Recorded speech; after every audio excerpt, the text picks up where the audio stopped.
कर विदु क्रिया वेद जस बरनी भय पुनीत पातक तम करनी।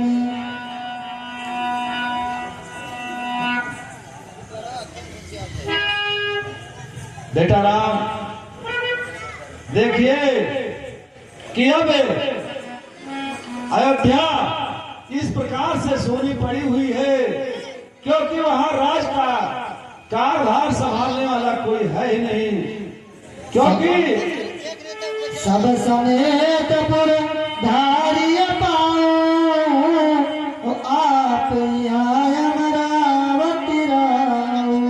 और हे राम, जब तुम इस वन को चले आए उसके तत्पश्चात महाराज जी सुरधार पर पधार गए। उस अयोध्या में कोई राज चलाने वाला है नहीं। कहा गया है कि जिसके राज में प्रजा दुखित रहती है उस राजा को नरक अवश्य मिलता है। इसलिए उन्हें उनकी आत्मा को शांति के लिए आप का जो धर्म कर रहा है वही कार्य कीजिए।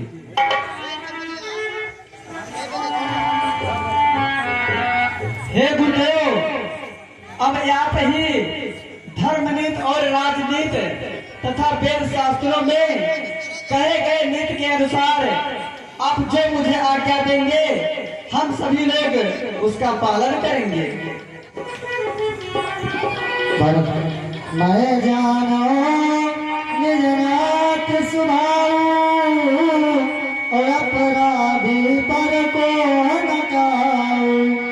हे भैया, मैं जिस प्रयोजन पे और जो प्रार्थना लेकर आया हूँ अब आप बात सुनिए। भैया, जो राज्य सारी प्रजा के सामने महाराज ने आपको दिया था वह मेरी माता ने बड़ी कुशलता से छीन कर मुझे प्रदान कर दिया। लेकिन भैया, मेरा हृदय ही जानता है कि मेरा हित केवल आपकी सेवा करने में है। इसलिए मेरी आपसे विनती है कि आप वापस अयोध्या चले और उस राज्य का कार्य संभाले।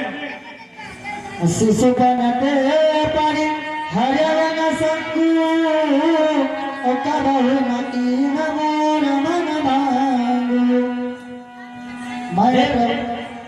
मैं प्रभु कृपारी तजिए जोही हार खेल जितायो मोही।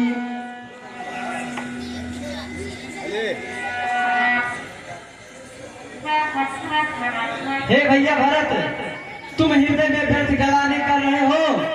तुम जीव को ईश्वर के कट के अधीन जानो और अयोध्या को वापस लौट जाओ और गुरुदेव के साथ में रहकर राज्य का कार्यभार देखो जिसमें सुगमता से सारे कार्य होते रहेंगे। नहीं भैया, ऐसा नहीं हो सकता क्योंकि मेरा हृदय उस राज्य को स्वीकार नहीं कर सकता और न ही मैं इतना समर्थ हूँ कि उसका कार्य संभाल सकूं। भैया, आप तो जानते हैं कि बचपन में भी जब मैं किसी खेल में हार जाता था तो भी आप मुझे जिता देते थे। आपके स्नेह पर मुझे भरोसा है। क्या आपके हृदय में क्या आपने मुझे इतना कुटिल समझ लिया कि अपने हृदय से मुझे दूर कर दिया? हे भैया भरत, देखो उस खेल में पाप का दोषी मैं स्वयं होता हूँ, लेकिन आज जो कार्य तुम मुझसे कह रहे हो उस खेल में हमारे पिताजी का वजन झूठा हो जाएगा। ठीक है, यदि वजन की बात है तो महाराज ने वचन दिया है कि एक पुत्र राज करेगा और एक पुत्र वन को जाएगा।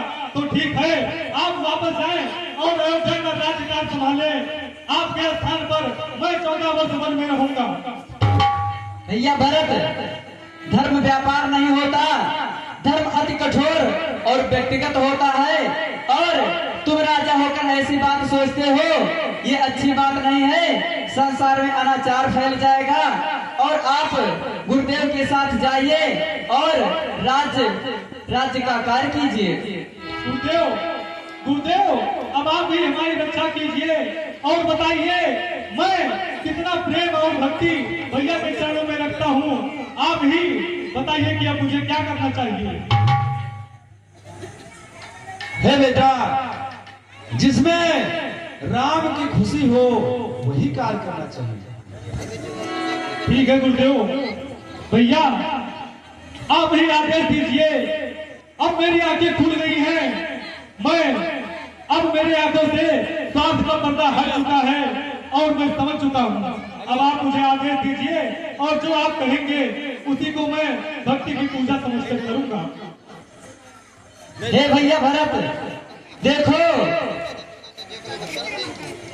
मैं तुम्हारे प्रेम के आगे हार गया और आप जीत गए, और जीतने वाले का स्थान नीचे नहीं होता है भैया। आप आसन ग्रहण कीजिए।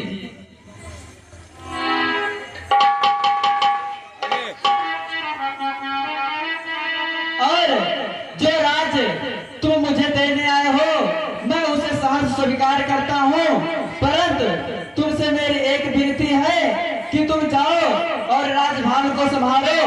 जिस दिन 14 वर्ष पूर्ण हो जाएंगे उस दिन मैं स्वयं आकर अपना राज्य स्वयं तुमसे ले लूंगा। ठीक है भैया, आप जैसा कहते हैं मैं वैसा ही करूंगा, लेकिन भैया ध्यान रहे 14 वर्ष बीत जाने के पश्चात अगर एक दिन की भी देरी हुई तो आप भरत को जीवित नहीं पाएंगे। नहीं भैया भरत, मैं अपनी सौगंध खाकर कहता हूँ कि जिस दिन 14 वर्ष पूर्ण हो जाएंगे उसी दिन हम सभी लोग अयोध्या वापस आ जाएंगे। भैया अंतिम समय में जाते समय मैं आपसे कुछ मांगना चाहता हूँ। बोल पगले, क्या चाहिए? यदि इस समय तू मेरे प्राण मांग ले तो मैं सहर्ष तुझे दे दूंगा। आप मुझे अपनी चरण पादुका दे दीजिए, क्योंकि जब आप राज्य में नहीं होंगे तो सिंहासन पर कौन बैठेगा। मैं उसी चरण पादुका को सिंहासन पर आसीन करके नित्य उसकी पूजा करके ही राज्य का कार्य। प्रभु कर कृपा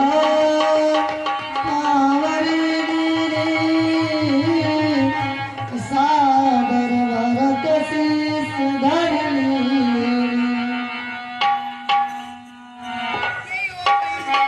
मांगे बिना प्रणाम करी राम लिए लोग उचाटे अमर पति कुटिल कुअवसर पाए। इस प्रकार भरतलाल चरण पादुका को लेकर के और अपने अयोध्या की ओर चल देते।